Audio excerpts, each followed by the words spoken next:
Vector physics के channel में आप लोगों का वेलकम। तो अगर आपने अभी तक वेक्टर फिजिक्स के इस चैनल को सब्सक्राइब नहीं किया है तो आप इसको सब्सक्राइब करें, लाइक करें, शेयर करें। अब जो आज हम स्टार्ट करने जा रहे हैं वो फिजिक्स का चौथा चैप्टर है, यानी 12th क्लास के फिजिक्स का वो चौथा चैप्टर है, इलेक्ट्रोमैग्नेटिक इंडक्शन।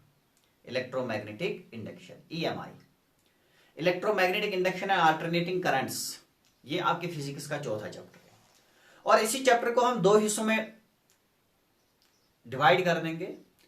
पहले वाले हिस्से में हम देख लेंगे इलेक्ट्रोमैग्नेटिक इंडक्शन और इससे रिलेटेड कुछ फिनोमेनास, और नंबर सेकंड जो है उसमें हम देख लेंगे अल्टरनेटिंग करंट। तो पहले हम देखेंगे कि इलेक्ट्रोमैग्नेटिक इंडक्शन क्या है।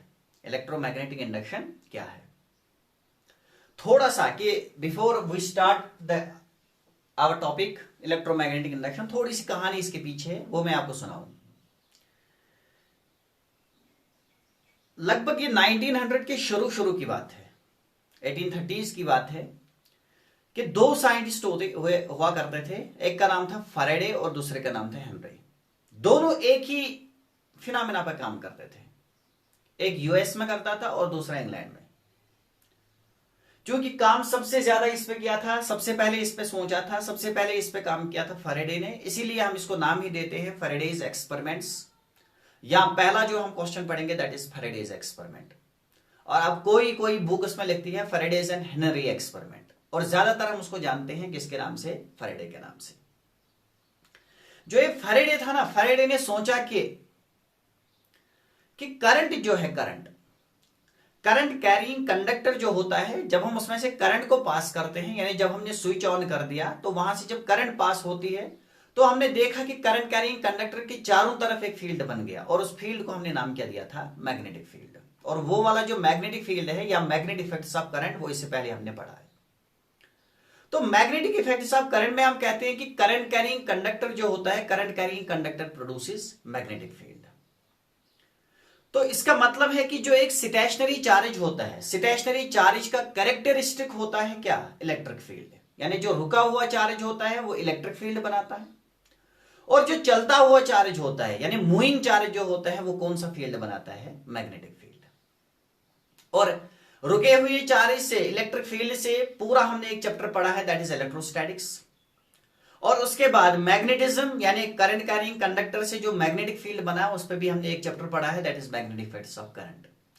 फैराडे ये सोचता था कि अगर current carrying conductor magnetic field produce कर सकता है, क्या मैग्नेटिक फील्ड से हम करंट को प्रोड्यूस नहीं कर सकते हैं? या हम ऐसे भी कहेंगे कि क्या हम करंट कैरिंग या मैग्नेटिक फील्ड से एक चार्ज को घुमा नहीं सकते हैं? तो अब चार्ज मूव करेगा तो मूविंग या movement of the charge is called as current. तो मैग्नेटिक फील्ड से करंट को बनाना, यही चीज या इसी पे सबसे ज्यादा काम किया है फैराडे ने। और चार्ज का या मूव करना bye the application of magnetic field, या मैग्नेटिक फील्ड से चार्ज को मूव करना और करंट बनाना, उसी को हम नाम देते हैं इलेक्ट्रोमैग्नेटिक इंडक्शन। इलेक्ट्रोमैग्नेटिक कंडक्शन नहीं है, इलेक्ट्रोमैग्नेटिक इंडक्शन है, मीन्स इंड्यूस होता है। देखेंगे हम फैराडे जो है ना, फैराडे के मुतालिक ये कहा जाता था कि फैराडे बुक बाइंडर था, और उन दिनों ऑरेस्टेड ने जब करंट और मैग्नेटिक फील्ड के बीच में रिलेशन निकाली, यानी जब मैग्नेटिक फील्ड और करंट के बीच में उन्होंने देखा कि इनके बीच में एक रिलेशन है, यानी मैग्नेटिक फील्ड, ये करंट जो है, करंट मैग्नेटिक फील्ड को जनरेट करता है। तो ये उन दिनों एक इमर्जिंग टॉपिक था, यानी जिसमें साइंटिस्ट बहुत ज्यादा काम करते थे, सोचते थे कि अगर ऐसा हो सकता है कि करंट मैग्नेटिक फील्ड जनरेट कर सकती है तो मैग्नेटिक फील्ड से भी हम करंट को क्या जनरेट कर सकते हैं। इस पे काम हो रहा था, और यही चीज इसमें इंटरेस्ट डेवलप हो गई थी फैराडे की। और जितनी भी बुक्स उसके दुकान में आती थी ना बाइंडिंग के लिए, इलेक्ट्रिसिटी और मैग्नेटिज्म के रिलेट, यानी इन टॉपिक्स में जो भी बुक्स उसके दुकान में आती थी वो उनको सबसे पहले पढ़ता था। और उसके बाद उसने घर पे एक लैब डेवलप कर दी थी, और लैब में यही जानने की कोशिश करता था कि अगर करंट मैग्नेटिक फील्ड को जनरेट कर सकती है, क्या मैग्नेटिक फील्ड से हम उल्टा करंट जनरेट कर सकते हैं, यानी क्या इसका रेसिप्रोकल हो सकता है, यानी वाइसी वर्सा इसका क्या हो सकता है, क्या अगर करंट से हम मैग्नेटिक फील्ड जनरेट कर सकते हैं, क्या मैग्नेटिक फील्ड से हम करंट को जनरेट कर सकते हैं। तो इस पे फैराडे ने बहुत ज्यादा काम किया, 3-4 साल जब इसने इस पे काम किया तो इसको कोई रिजल्ट नहीं मिला, और रिजल्ट जब नहीं मिला तो ये थक गया था बेचारा। तो एक दफा गुस्से से कहा जाता है कि ये अपने लैब से बाहर गया। जब ये अपने कमरे से बाहर गया, इसने एक करंट कैरिंग कॉइल को लिया था और उसके साथ अटैच कर दिया था एक गलवानोमीटर। क्योंकि गलवानोमीटर क्या दिखाता है? डिफ्लेक्शन। यानी अगर मामूली सी भी करंट चलेगी ना तो गलवानोमीटर क्या दिखाएगा? डिफ्लेक्शन दिखाएगा। अब ये जो करंट कैरिंग कॉइल है, करंट कैरिंग कॉइल के साथ जो इसने गलवानोमीटर अटैच कर दिया था और कमरे में इसने एक मैग्नेटिक फील्ड बनाया था, स्ट्रॉन्ग मैग्नेटिक फील्ड। यहां मैग्नेटिक फील्ड कुछ बनाया था उसने, एक साइड से नॉर्थ पोल, दूसरी साइड से साउथ पोल। या इसने एक सॉलिनॉइड लिया था, उसको ऐसे मोड़ दिया था। तो जब उसने ऐसे मोड़ दिया था तो इसने देखा कि एक इलेक्ट्रोमैग्नेट बन गया। मींस कि मैग्नेटिक फील्ड का सोर्स इसने बना दिया था। कहा जाता है कि ये अपने एक दफा एक अपने कमरे से बाहर जा रहा था, गुस्से से कमरे से बाहर जा रहा था, और इसके हाथ में जो एक करंट कैरिंग कॉइल है, जिस तरह हम भी देखते हैं कोई काम नहीं हो रहा तो हम उसको फेंक देते हैं, तो इसने भी ऐसे ही ये करंट कैरिंग कॉइल को उठा दिया और फेंक दिया। मगर इत्तेफाकन जिस डायरेक्शन में इसने फेंक दिया था उसी डायरेक्शन में इसने बनाया क्या रखा था? Magnetic field. और उसके बाद ये हमारी तरह दरवाजा बंद करके बाहर नहीं गया। उसके बाद ये इसको ऑब्जर्व करता था, देखता था कि क्या कुछ हो जाएगा कि नहीं हो जाएगा। इसने देखा कि जो ही ये करंट कैरिंग कॉइल नीचे आ रही थी, ऐसे जब ये नीचे आ रही थी तो यहां पे मैग्नेटिक फील्ड था। तो जब ये मैग्नेटिक फील्ड से पास हो रही थी तो इसने देखा कि गलवानोमीटर जो है ना, गलवानोमीटर ने डिफ्लेक्शन दिखा दी। जब गलवानोमीटर ने डिफ्लेक्शन दिखा दी तो ये वापस आ गया, और इसके बाद इसने इसी पे काम किया है। और वही जो काम इसने किया ना, उसी को हम नाम देते हैं फैराडेज एक्सपेरिमेंट्स। Faraday's experiments. तो ये फैराडेज एक्सपेरिमेंट्स क्या है वो हम इसी, यानी जो हमारा पहला टॉपिक है that is Faraday's experiments. Electromagnetic induction में जो हम पहला टॉपिक पढ़ेंगे that is Faraday's experiments. Faraday's experiments. और इन्हीं एक्सपेरिमेंट्स को, इनका जो रिजल्ट इसने निकाल दिया है और उसी रिजल्ट को इसने समेटा है अपने 2 लॉज में, और उन्हीं को हम नाम देते हैं क्या? Faraday's laws of electromagnetic induction. पहले हम देखते हैं कि फैराडे का एक्सपेरिमेंट क्या हुआ था।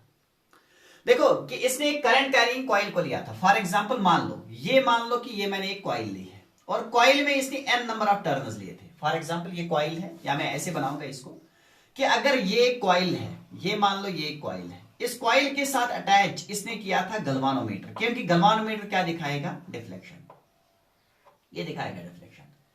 कॉइल में n नंबर ऑफ टर्न्स है, तो कॉइल के साथ इसने कोई सोर्स अटैच नहीं किया है, यानी करंट का कोई सोर्स, जिस तरह हम बैटरी लगाते हैं वो ईएमएफ का कोई सोर्स इसने इसके साथ अटैच नहीं किया, बल्कि गलवानोमीटर अटैच किया है। क्योंकि गलवानोमीटर क्या दिखाएगा? डिफ्लेक्शन। अगर इसमें कॉइल करंट चली तो ये क्या दिखाएगा? डिफ्लेक्शन। इसके बाद इसने यहां से साइड से एक मैग्नेट लाया है, ये मान लो ये मैग्नेट है। मैग्नेट का यहां पे कौन सा पोल है? नॉर्थ, और यहां से कौन सा पोल है? साउथ। अब हम देखते हैं कि इसके बाद रिजल्ट इसने निकाले और एक्सपेरिमेंट इसके बाद इसने एक्सपेरिमेंट क्या किया था, या एक्सपेरिमेंट से जो रिजल्ट इसने निकाले, पहले एक्सपेरिमेंट कैसे इसने किया था।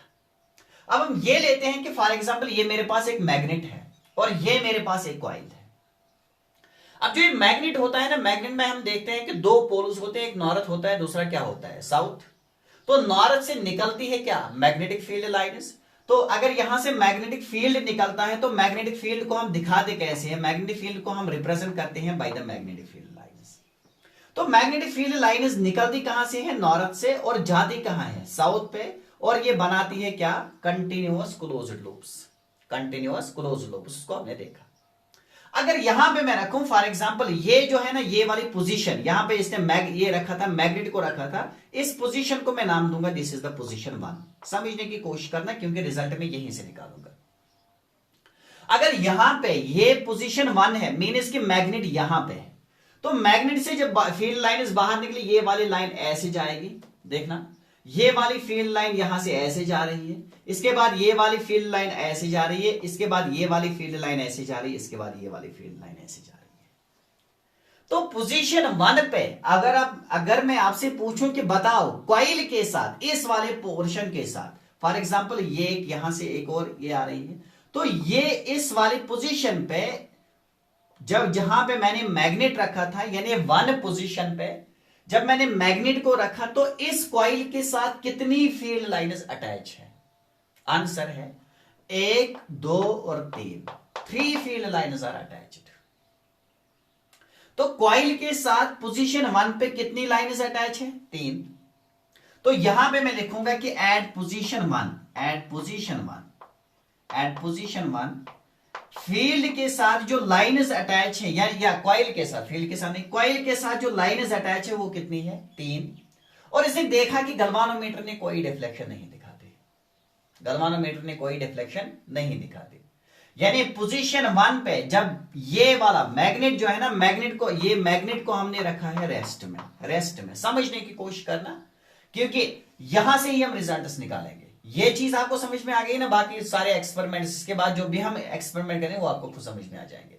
यानी जब मैंने मैग्नेट को रेस्ट में रखा, रेस्ट में जब हमने मैग्नेट को रखा, पोजीशन 1 पे जब हमने मैग्नेट को रेस्ट में रखा, 3 फील्ड लाइन्स इसके साथ अटैच थी और हमने देखा कि गैल्वानोमीटर में डिफ्लेक्शन नहीं आ रही है। अगर गैल्वानोमीटर में डिफ्लेक्शन नहीं आ रही है तो करंट का वैल्यू भी कितना हो सकता है? 0 हो जाएगा। ये समझ में आ गया? फिर एक बार समझने की कोशिश करना कि जब हमने यहां पे एक मैग्नेट को लिया, मैग्नेट का ये नॉर्थ है और ये साउथ है, फील्ड लाइन इस नॉर्थ से निकलती है, इसके सामने हमने एक कॉइल को लिया, कॉइल के साथ हमने अटैच कर दिया किसको? गैल्वानोमीटर को। क्योंकि अगर इसमें डिफ्लेक्शन आ जाएगी, अगर इसमें करंट चलेगी, मामूली सी भी करंट अगर इसमें चलेगी तो गैल्वानोमीटर क्या दिखाएगा? डिफ्लेक्शन दिखाएगा। और गैल्वानोमीटर ने अगर डिफ्लेक्शन दिखा दी तो जाहिर सी बात है कि चली क्या? करंट। अब हमने जब मैग्नेट को यहां पे रखा, रेस्ट में रखा, 3 फील्ड लाइन्स यहां से इस कॉइल के साथ अटैच, तो गैल्वानोमीटर ने डिफ्लेक्शन नहीं दिखा दी, इसका मतलब है कि करंट का वैल्यू कितना है? 0 है। आई होप कि आपको यहां तक समझ में आ गया। इसके बाद फैराडे ने काम किया, फैराडे ने यहां से मैग्नेट को अपनी फर्स्ट पोजीशन से हिला दिया। जब हमने इसको मूव कर दिया तो जब इसने मूव कर दिया तो ये मैग्नेट यहां पे आ गया, मैग्नेट यहां पे आ गया, यानी पोजीशन 2 पे मैग्नेट आ गया। मगर जब इसने इसको मूव कर दिया, तो जब इसने इसको मूव किया टू पोजीशन 2, समझने की कोशिश करना, मूव किया टू पोजीशन 2, बोलो जब ये मूव करेगा इसके साथ 3 ही लाइन्स अटैच हो जाएंगे या 3 से ज्यादा? आंसर है 3 से ज्यादा। क्योंकि जब ये यहां पे आएगा, जब ये ऐसे आगे बढ़ रहा है, तो ये जब ये मैग्नेट यहां पे आएगा, ये वाली फील्ड लाइन भी अटैच, ये फील्ड लाइन भी, ये फील्ड लाइन मीन 3 से ज्यादा इसके साथ अटैच हो जाएगी। तो जब इसने इसको मूव कर दिया टू पोजीशन 2, तो गैल्वानोमीटर ने दिखा दी डिफ्लेक्शन। गैल्वानोमीटर ने दिखा दी क्या? डिफ्लेक्शन। अगर डिफ्लेक्शन दिखा दिए तो इसका मतलब है करंट का वैल्यू भी आ गया, करंट का वैल्यू आ गया। तो जब यहां से फर्स्ट पोजीशन से इसने इसको मूव कर दिया टुवर्ड द 2nd पोजीशन, तो गैल्वानोमीटर ने क्या दिखा दी? डिफ्लेक्शन। जब गैल्वानोमीटर ने डिफ्लेक्शन दिखा दी तो इसका मतलब है कि चली क्या? करंट। अब इसके बाद जब इसने यहां पे इसको रखा है, फॉर एग्जांपल, अब मान लो आप ऐसे कि यहां पे इसने इसको अब रखा, तो जब इसने पोजीशन 2 पे इसको रखा है, यहां पे रखा है, पोजीशन 2 पे इसको अब रखा, पोजीशन 2 पे इसने इसको रखा है किसमें? रेस्ट में ही रखा है, रेस्ट में रखा है पोजीशन 2 पे। बोलो पहले कितने लाइन्स अटैच थे? 3। अब 3 के बाद यहां पे जब ये आ गया, बोलो 3 ही आ गई है, 3 से ज्यादा आ रही है, तो आंसर है 3 से ज्यादा आ गई है। जब 3 से ज्यादा आ गई है, 5 लाइन्स मान लो अटैच है। अब जब इसने पोजीशन 2 पे इसको रुका दिया है, बोलो अब भी कितनी लाइन्स इसके साथ अटैच है? आंसर है 5। मगर जब यहां पे इसने इसको रोक के रखा है, 5 लाइन्स अटैच है, तो गैल्वानोमीटर ने अब भी डिफ्लेक्शन नहीं दिखा दी। अगर डिफ्लेक्शन नहीं दिखा दी तो करंट का वैल्यू क्या हो जाएगा? 0 हो जाएगा। आई होप कि आपको यहां तक समझ में आ गया। अब इसके बाद ये फैराडे जो है, फैराडे ने इस मैग्नेट को फिर पीछे लिया। जब फैराडे ने इस मैग्नेट को पीछे लिया, बोलो अब मुझे कि 3 ही लाइन्स अटैच हैं या 3 से, यानी ये आप इसको वापस पोजीशन 1 पे ला रहा है। बोलो 5 लाइन्स अटैच हैं, 5 से अब लाइन्स कम हो रही है, आंसर है 5 से लाइन्स कम हो रही है। तो जब 5 से लाइन्स कम हो रही है, यानी जब इसने इसको मूव कर दिया, चेंज कर दिया इसकी पोजीशन टू बैक टू 1, तो इसने देखा कि गैल्वानोमीटर ने डिफ्लेक्शन दिखा दी। अगर गैल्वानोमीटर ने डिफ्लेक्शन दिखा दी तो करंट का वैल्यू भी आ गया।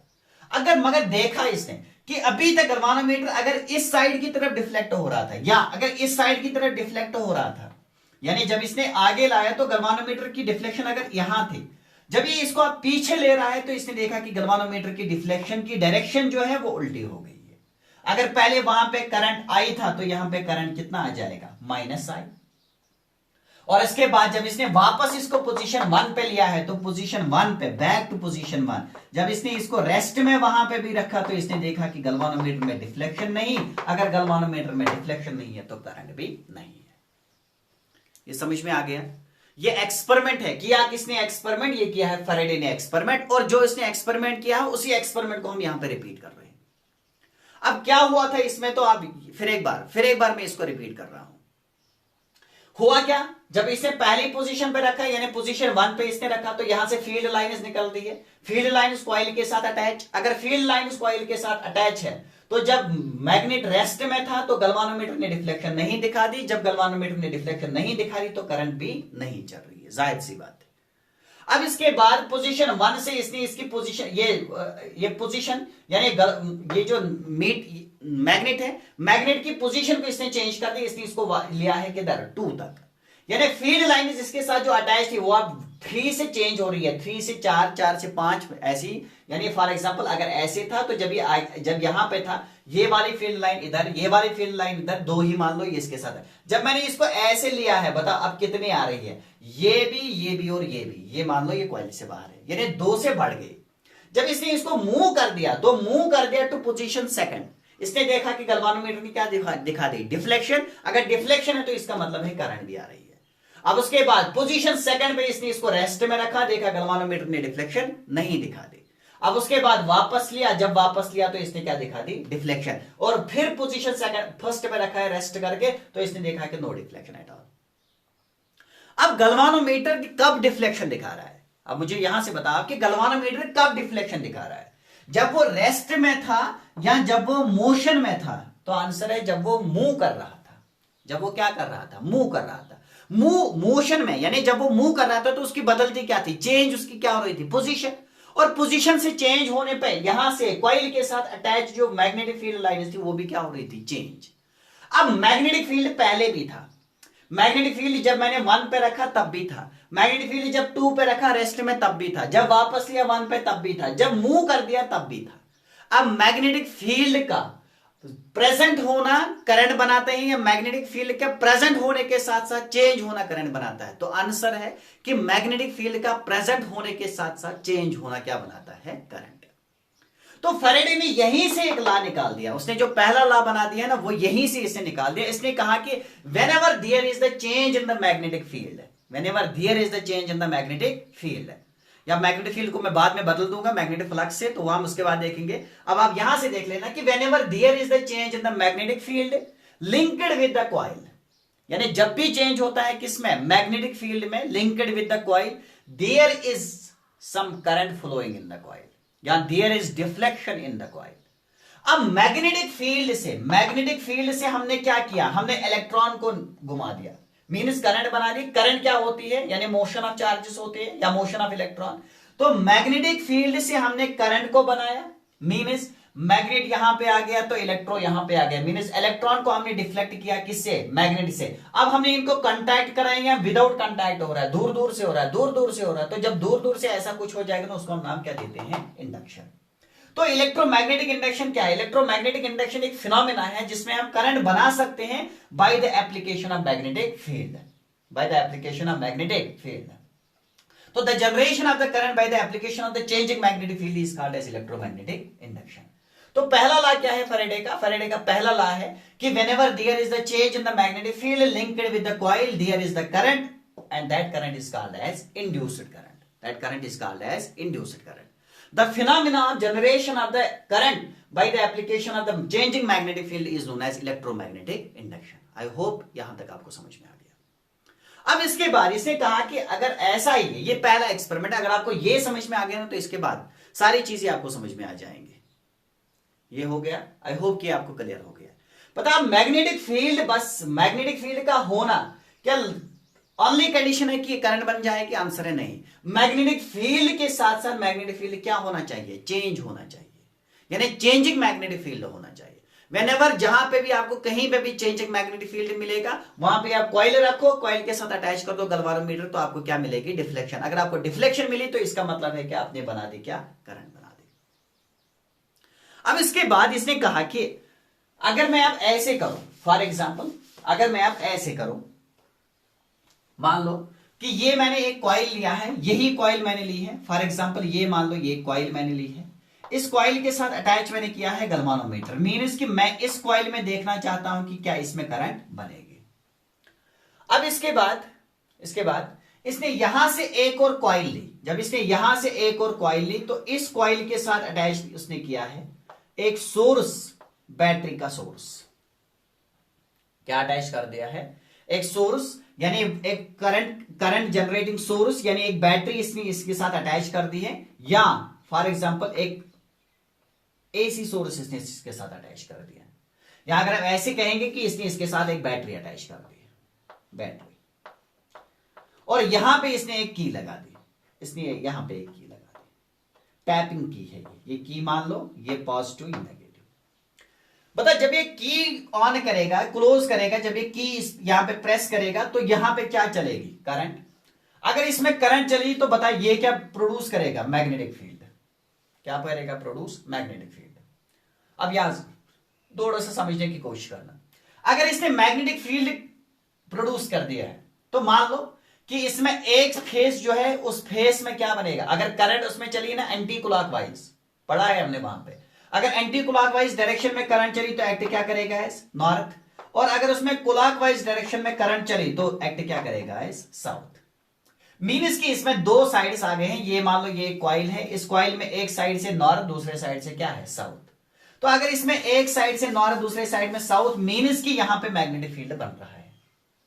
अब इसके बाद ये जो है ना, ये की जो है ना, की फैराडे देखो इसके बाद करता क्या है, ये इस की को ऐसे करता है, यानी क्लोज, फिर उसके बाद ओपन, क्लोज ओपन, यानी टैपिंग की है। टैपिंग की मतलब जिसमें ऐसे ऐसे कर रहा है, ठक ठक ठक ठक, यानी जब इसको ऐसे ठक करेगा, बोलो जब ये क्लोज हो जाएगा, सर्किट क्लोज हो गया, तो सर्किट क्लोज हो गया तो यहां पे क्या चलेगी? करंट। अगर करंट चली ना, करंट क्या प्रोड्यूस करेगा? Magnetic field. तो इसके साथ भी लिंक हो जाएगा कुछ ना कुछ, मैग्नेटिक फील्ड इसके साथ भी लिंक हो जाएगा। अब इसके बाद देखो, अब जब इसने यहां पे क्लोज कर दिया, फिर इसके बाद उठा दिया, बोलो सर्किट यहां से ब्रेक हो गया। अगर सर्किट ब्रेक हो गया, करंट चली? नहीं चली। अगर करंट नहीं चली, बोलो मैग्नेटिक फील्ड बनेगा कि नहीं बनेगा? नहीं बनेगा। बना? नहीं बना। फिर इसके बाद फिर क्लोज, बना, फिर इसके बाद ओपन, नहीं बना, बना, फिर क्लोज, बना, फिर इसके बाद ओपन, नहीं बना। मीन्स की टैपिंग की से बना नहीं बना, बना नहीं बना। अब मैग्नेटिक फील्ड बस यहां पे है, मैग्नेटिक फील्ड चेंज हो रहा है, मैग्नेटिक फील्ड चेंज हो रहा है, यानी पहले बनता है। अब आप देखो थोड़ा सा, अगर आप इसको माइक्रोस्कोपली सोचेंगे, बना तो इसका मतलब है ना कि जब वो बनेगा, पहले जब इसने की यहां से क्लोज कर दी है, जब ये की क्लोज हो गई है तो यहां से चार्ज फ्लो हो जाएगा। मान लो कि मैग्नेटिक फील्ड ऐसे बनता है, बना, फिर इसके बाद एक लाइन, फिर उसके बाद 2 3 4, फिर उसके बाद कम हो जाएगा, यानी 0 बन जाएगा, फिर उसके बाद फिर 3 2 1 0। थोड़ा सा सोचना, यानी जब मैग्नेटिक फील्ड बना, पहले ऐसे 1 लाइन 2 लाइन 3 लाइन, तो बन गया पूरा। अब उसके बाद जब इसने यहां से की को हटा दिया है तो मैग्नेटिक फील्ड, अब करंट नहीं चलेगी, करंट नहीं चलेगी तो मैग्नेटिक फील्ड नहीं बनेगा। इसका मतलब है 3 के बाद 2, 2 के बाद 1, 1 के बाद क्या आ जाएगा? 0। फिर उसके बाद टैप कर दिया है तो फिर ऐसे बन जाएगा, फिर उसके बाद छोड़ दिया तो ऐसे बन जाएगा, यानी पहले कम, फिर मैक्सिमम, फिर कम, फिर 0, फिर कम, बढ़ता जा रहा है, फिर उसके बाद कम। यानी मैग्नेटिक फील्ड जो यहां पे है ना, बोलो मैग्नेटिक फील्ड यहां पे कांस्टेंट है, मैग्नेटिक फील्ड चेंजिंग है, चेंजिंग है मैग्नेटिक फील्ड। अगर मैग्नेटिक फील्ड चेंजिंग है तो इसका मतलब है ना कि जो ये लिंक इसके साथ जो ये कॉइल मैंने कर दिया, मैग्नेटिक फील्ड के साथ जो ये लिंकेड यहां पे ये कॉइल है, इसमें भी मैग्नेटिक फील्ड क्या हो रहा है? चेंज। अगर चेंज हो रहा है तो इसका मतलब है ना गैल्वानोमीटर क्या दिखाएगा? डिफ्लेक्शन। तो अगर गैल्वानोमीटर ने डिफ्लेक्शन दिखा दी तो इसका मतलब है ना चलती क्या है? करंट चलती है। तो अब जो ये करंट यहां पे चली है, इसमें जो ये करंट चली है, बता इसमें मैंने कोई सोर्स लगा दिया है बैटरी का या ईएमएफ का कोई सोर्स है? नहीं है। तो अगर यहां पे ईएमएफ का सोर्स नहीं है मगर यहां पे करंट है, मगर करंट को बनाने के लिए या करंट को चलाने के लिए हमें क्या चाहिए? एक सोर्स ऑफ ईएमएफ। इसका मतलब है ना कि जरूर यहां पे कोई ना कोई सोर्स बन गया होगा। अब जो सोर्स यहां पे बना है ना, जिससे ये करंट चलती है, उसको हम नाम देते हैं इंड्यूस्ड ईएमएफ। इसको हम नाम देते हैं क्या? Induced EMF. और जो करंट चली है ना, उस करंट को हम नाम क्या देते हैं? Induced current. ये समझ में आ रहा है? बता इंड्यूस्ड ईएमएफ क्या है? इसका मतलब है ना इंड्यूस्ड ईएमएफ वो सोर्स है जो प्रोड्यूस करता है किसको? इंड्यूस्ड करंट को। अब ये इंड्यूस्ड ईएमएफ और इंड्यूस्ड करंट किससे बनती है? तो ये बनती है ना मैग्नेटिक फील्ड से नहीं, बल्कि चेंजिंग मैग्नेटिक फील्ड से। इसके बाद यही एक्सपेरिमेंट फैराडे रिपीट करता है। अब वो कहता है कि चलो इस कॉइल को मैं स्टेशनरी रखूंगा। अब ये वाली जो कॉइल है ना, इस कॉइल को मैं फॉर एग्जांपल मान लो इसे टैप करके रखा है यहां पे, ये कॉइल, ये की इसने टैप करके रखी है। अब समझना थोड़ा सा, अगर इसने इसको की को टैप करके ही रखा, मान लो कि सर्किट क्लोज हो गया। अगर सर्किट क्लोज हो गया तो यहां पे मैग्नेटिक फील्ड बना है। अगर मैग्नेटिक फील्ड बना है तो ये वाली जो कॉइल है ना, अब उसने फैराडे ने इस कॉइल को उठा दिया और वो इसको ऐसे कर रहा है, यानी अंदर बाहर अंदर बाहर। जब वो इसको इधर ले जाएगा तो चांस है कि more magnetic field lines will be linked with this. जब वो इसको पीछे ले जाएगा तो कम हो जाएंगे, आगे लाया तो ज्यादा, पीछे तो कम। बोलो इसके साथ लिंक्ड मैग्नेटिक फील्ड सेम रहेगा या चेंजिंग? चेंजिंग। तो अगर चेंजिंग है बोलो यहां पे क्या आ जाएगी? करंट आ जाएगी। यहां तक समझ में आ गया? तो इसका मतलब है ना कि हम करंट बना सकते हैं। कैसे बना सकते हैं? बस मैग्नेटिक फील्ड से या चेंजिंग मैग्नेटिक फील्ड से? चेंजिंग मैग्नेटिक फील्ड से। और यही चीज आजकल हम यूज करते हैं। कहां पे हम यूज करते हैं कि जो हमारे हाइडल पावर प्रोजेक्ट्स होते हैं, या जहां से हम बिजली बनाते हैं, तो वहां पे हम टरबाइन जो होता है, टरबाइन के साथ हमने एक कॉइल को लगा दिया है, या हमने एक कॉइल को लगा दिया है उसमें, और मैग्नेटिक फील्ड लगा दिया है साइड साइड में। जब हमने मैग्नेटिक फील्ड को लगा दिया है साइड साइड में, मान लो ये कॉइल है, तो अगर मैं इस कॉइल को घुमाऊंगा ऐसे, तो मैग्नेटिक फील्ड यहाँ पे, बोलो इसके साथ लिंक मैग्नेटिक फील्ड सेम रहेगा या चेंज हो जाएगा? चेंज हो जाएगा। अगर वो चेंज हो जाएगा तो इसका मतलब है ना कि वहां पे इंड्यूस क्या हो जाएगी? करंट। और अगर उसमें इंड्यूस करंट हो गई तो इसका मतलब है ना क्या क्या हो जाएगा? करंट जब जनरेट होगी तो हमें मिला है अनदर सोर्स कि जहां से हम करंट जनरेट कर सकते हैं। अब ये जो एक्सपेरिमेंट था ना, इस एक्सपेरिमेंट की उस वक्त कोई ज्यादा इंपॉर्टेंस नहीं थी। इंपॉर्टेंस मतलब कि हमको कैसे पता है कि इसकी इंपॉर्टेंस नहीं थी? क्योंकि जब फैराडे ने एक्सपेरिमेंट किया ना, उसके बाद उसके लोगों ने कहा कि अच्छा तूने क्या कर दिया? उसने कहा कि मैंने करंट जनरेट कर दिया। उसने कहा अच्छा करंट जनरेट कर, तो अब क्या हुआ? अब क्या हुआ? फैराडे ने आंसर दिया कि जब फैमिली में कोई नया बच्चा पैदा होता है, तो नया बच्चा पैदा हो तो अब क्या हुआ? यानी वहां से आप ये चीज, इस बात का अंदाजा लगा सकते हैं कि उस वक्त इस एक्सपेरिमेंट की कोई इंपॉर्टेंस नहीं थी। उनको लगा था कि करंट जनरेट हो गया तो अब क्या हो गया। मगर आजकल के जमाने में अगर हम देखेंगे कि अगर एक दिन या 2 दिन बिजली नहीं आएगी, तो आप देख सकते हैं कि कैसे वर्ल्ड, ये जो हमारी जिंदगी है, कैसे धर्म भरम हो जाती है, ठप रह जाती है। क्योंकि आजकल हमारा हर कोई एप्लीकेशन जो है, यानी हमारी पूरी लाइफ जो है ना, ये मोस्टली डिपेंडेंट है किस पे? इलेक्ट्रिसिटी पे। यानी आपका फोन इलेक्ट्रिसिटी। अब आप कहते हैं कि अगर पावर चला भी जाए, बिजली चली भी गई, तो इसके बाद आप पावर बैंक्स लेते हैं, या इसके बाद इन्वर्टर लेते हैं। तो ये जो है ना, ये सारी चीजें आजकल हम देखते हैं कि हमारे कितनी डिपेंडेंस है किस पे? इलेक्ट्रिसिटी पे। अभी तक हमारे पास एक ही सोर्स था। कौन सा सोर्स था? वो था केमिकल एनर्जी से हम इलेक्ट्रिसिटी बनाते थे। यानी हमारे पास ये था कि हम बैटरी लगाते, बैटरी से हम इलेक्ट्रिसिटी प्रोड्यूस करते। मगर इसके बाद हमें फैराडे ने एक नया रास्ता दिखा दिया कि जहां से हम इलेक्ट्रिसिटी को जनरेट कर सकते हैं। और वो वाला क्या है कि हम करंट कैरिंग कॉइल को ले, करंट कैरिंग कॉइल को मैग्नेटिक फील्ड में घुमा ले। तो मैग्नेटिक फील्ड में जब हम उसको घुमाते हैं तो उसके साथ लिंक्ड मैग्नेटिक फील्ड क्या हो जाएगा? चेंज हो जाएगा, और उससे प्रोड्यूस क्या हो जाएगी? करंट हो जाएगी। या अगर मैंने कॉइल को यहां पे ही रखा, स्टेशनरी रखा, इसके बाद मैंने मैग्नेट को लिया, तो मैग्नेट को भी मैंने घुमा दिया है। चाहे अब मैं कॉइल को घुमाऊं या मैग्नेट को घुमाऊं, तो magnetic field line is linked क्या हो जाएगी? चेंज। और जब magnetic field line is linked with the coil change हो जाएंगे, तो वहां पे क्या होता है? वहां पे करंट आ जाती है, और उस करंट को हमने नाम क्या दिया है? Induced current. और इंड्यूस्ड करंट के लिए हमें एक सोर्स चाहिए, at that source is the EMF, और उस वाले सोर्स को हम यहां पे नाम देते हैं क्या? Induced EMF. ये क्लियर हो गया?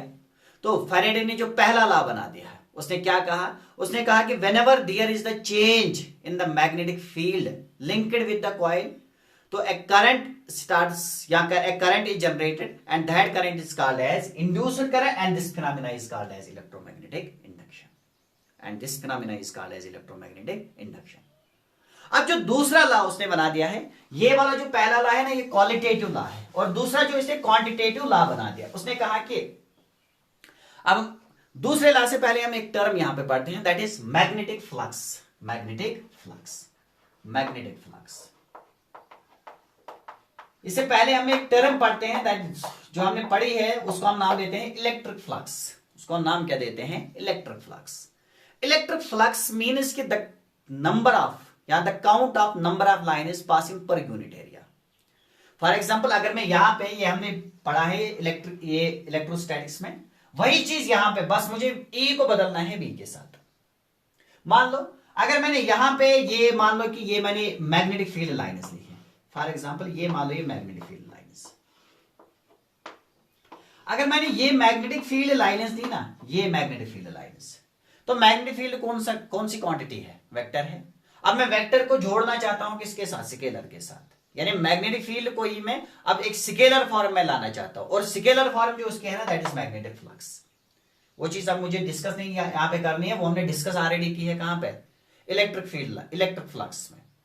तो अगर मैंने यहां पे ये मैग्नेटिक फील्ड लाइन्स ली है, फॉर एग्जांपल ये मान लो ये मैग्नेटिक फील्ड लाइन्स ली, अब मुझे देखना है फ्लक्स क्या है। फ्लक्स को हम कहते हैं द नंबर ऑफ लाइन्स या count of number of lines passing per unit area, passing per unit area, कि यूनिट एरिया से कितनी लाइन्स पास हो जाएंगी, उसको हम कहेंगे कि this is the magnetic flux. तो अगर कम लाइन्स पास होगी तो हम कहेंगे कि मैग्नेटिक फ्लक्स का वैल्यू कम है, अगर ज्यादा लाइन्स पास होगी तो हम कहेंगे मैग्नेटिक फ्लक्स का वैल्यू क्या है? ज्यादा है। फॉर एग्जाम्पल मान लो कि अब मैंने यहां पे ये मान लो ये मैंने यहां से लिया है नॉर्थ पोल और यहां पे मैंने लिया है साउथ। बोलो नॉर्थ से फील्ड लाइन्स कहां जाएंगे? साउथ। अगर मैग्नेटिक फील्ड लाइन नॉर्थ से साउथ जा रही है तो फॉर एग्जाम्पल मान लो this is the direction of magnetic field lines, this is the direction of magnetic field lines.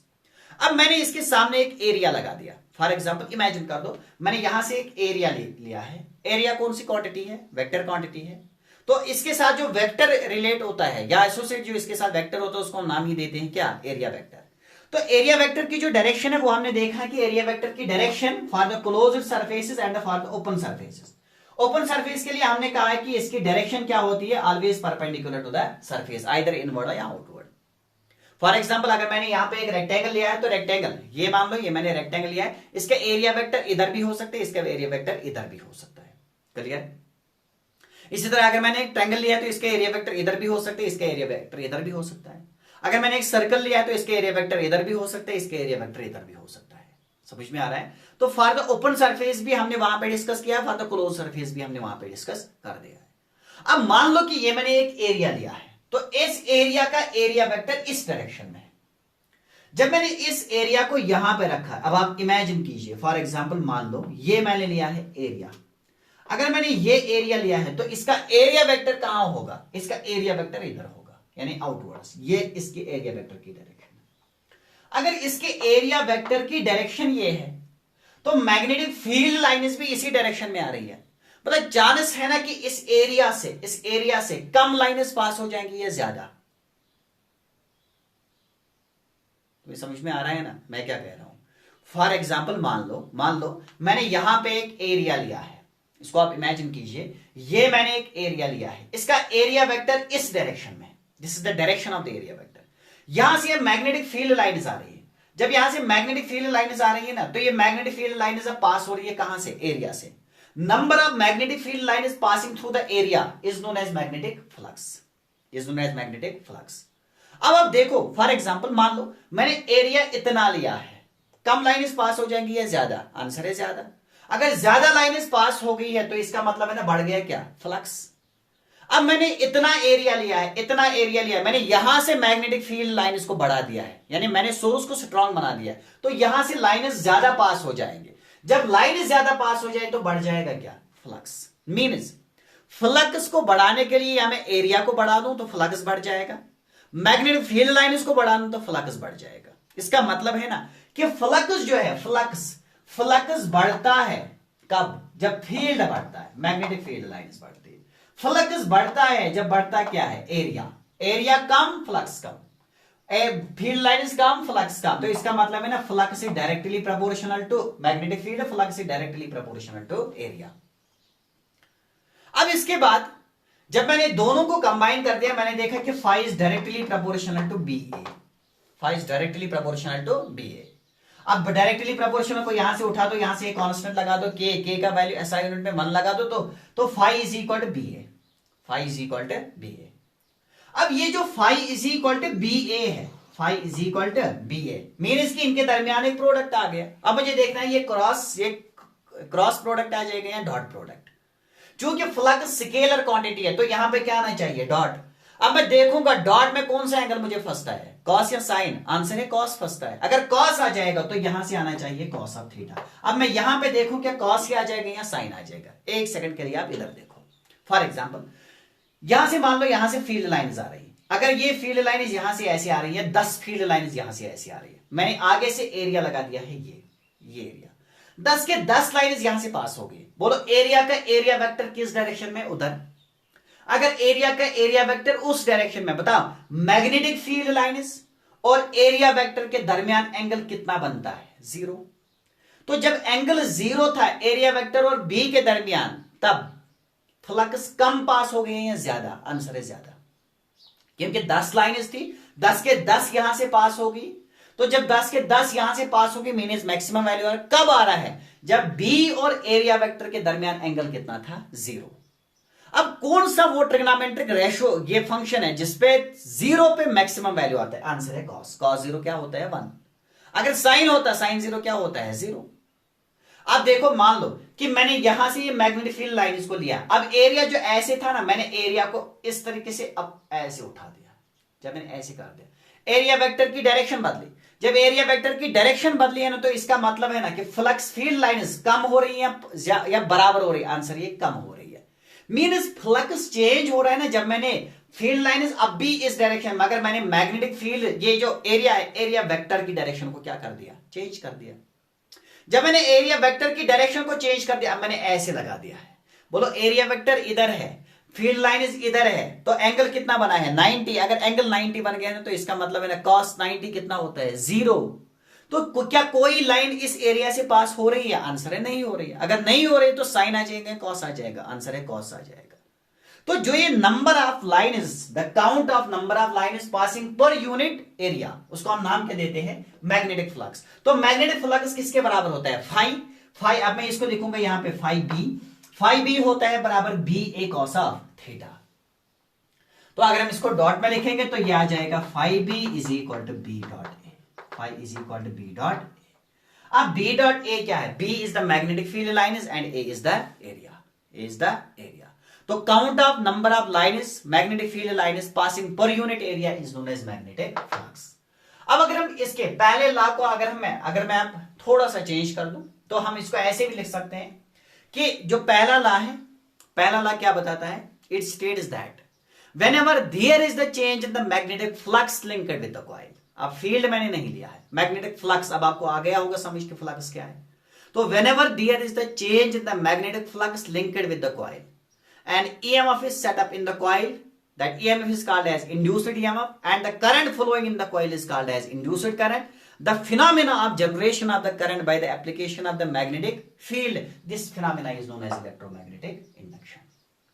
ये समझ में आ गया, this is the first law. अब जो ये मैग्नेटिक फ्लक्स है, मैग्नेटिक फ्लक्स का यूनिट जो है, मैग्नेटिक फ्लक्स का यूनिट होता है टेस्ला मीटर स्क्वायर, और टेस्ला मीटर स्क्वायर को ही हम नाम क्या देते हैं, वेबर। ये समझ में आ गया। तो इसका यूनिट जो है, इसका यूनिट होता है क्या, वेबर। तो हम यहां से बी को भी डिफाइन कर सकते हैं। बी क्या है, बी इज इक्वल टू आ जाएगा ना phi divided by A. Phi यानी मैग्नेटिक फील्ड होता है बराबर flux per unit area, flux per unit area. Flux per unit area क्या होता है, मैग्नेटिक फील्ड। ये समझ में आ गया। तो अब इसके बाद जो सेकंड लॉ है, फैराडेज सेकंड लॉ को हम दोनों लॉज को हम यहां पे लिखेंगे। आप पहले लिखो फैराडेज फर्स्ट लॉ या Faraday's laws of electromagnetic induction. तो फैराडेज के एक्सपेरिमेंट से ही जो हमने लॉ बना दिया उनको हम नाम क्या देते हैं, फैराडेज लॉ। तो आप लिखो Faraday's laws of electromagnetic induction, Faraday's laws of electromagnetic induction.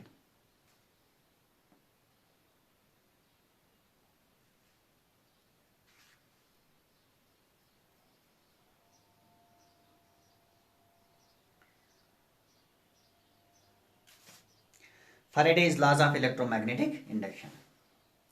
तो आप लिखो law first law,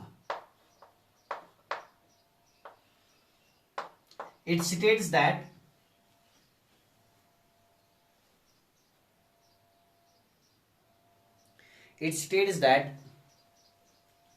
whenever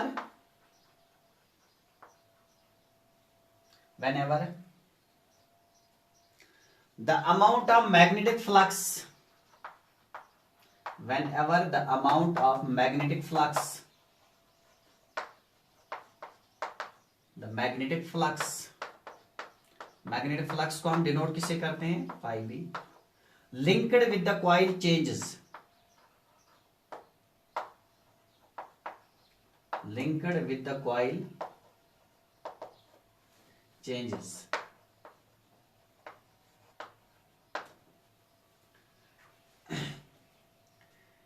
an EMF is induced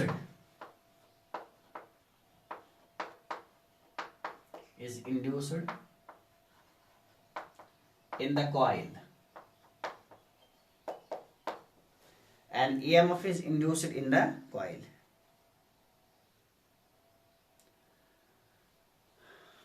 The EMF is induced in the coil. अब इसके बाद ये भी कहा जाता है कि ये इंड्यूस्ड ईएमएफ कब तक रहेगा, आंसर है जब तक मैग्नेटिक फ्लक्स क्या होता रहेगा, चेंज, यानी जब तक वो चेंज हो जाएगा तब तक मैग्नेटिक ये इंड्यूस्ड ईएमएफ भी रहेगा. तो whenever the amount of magnetic flux linked with the coil changes and EMF is induced in the coil. इसके बाद आप लिख सकते हैं the EMF is called as induced EMF. The EMF is known as induced EMF and the current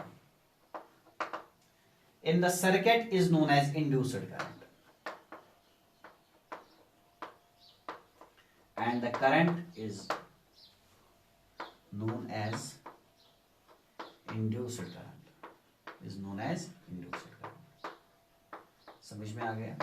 अब अगर आपसे कोई पूछे बता इलेक्ट्रोमैग्नेटिक इंडक्शन क्या है, तो आपका आंसर क्या होना चाहिए कि electromagnetic induction is a phenomena जिससे हम जनरेट क्या कर सकते हैं, करंट जनरेट कर सकते हैं by the application of changing magnetic field. ये समझ में आ गया. तो this is the first law या first Faraday's law of electromagnetic induction. इसके बाद आप देखो सेकंड लॉ. तो सेकंड लॉ इसका क्वांटिटेटिव,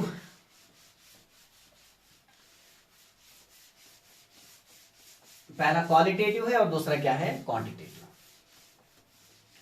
सेकंड लॉ देखो, the magnitude of, second law, the magnitude of induced EMF is directly proportional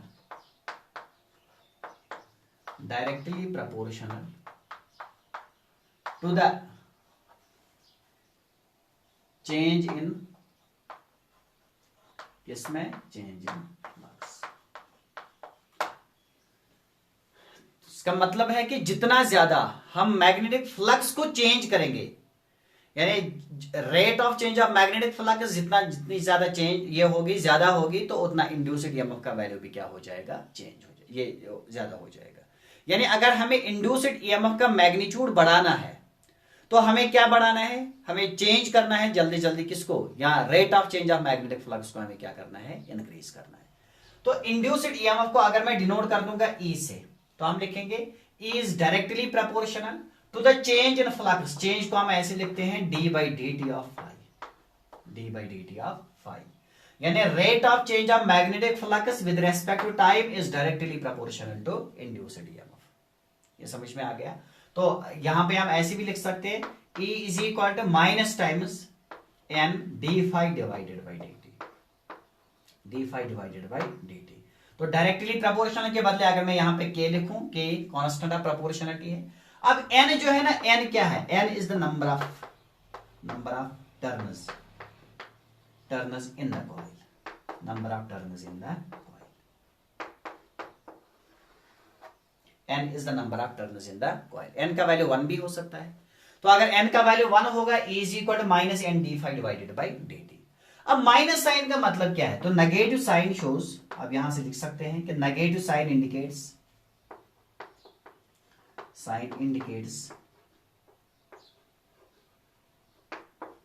the EMF is opposite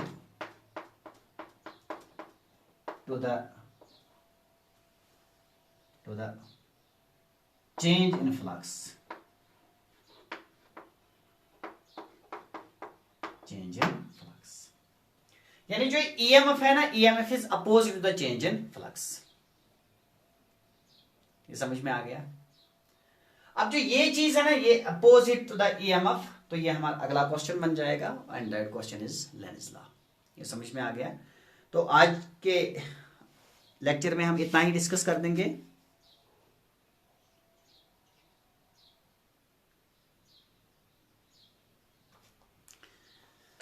I hope कि आपको ये समझ में आ गया।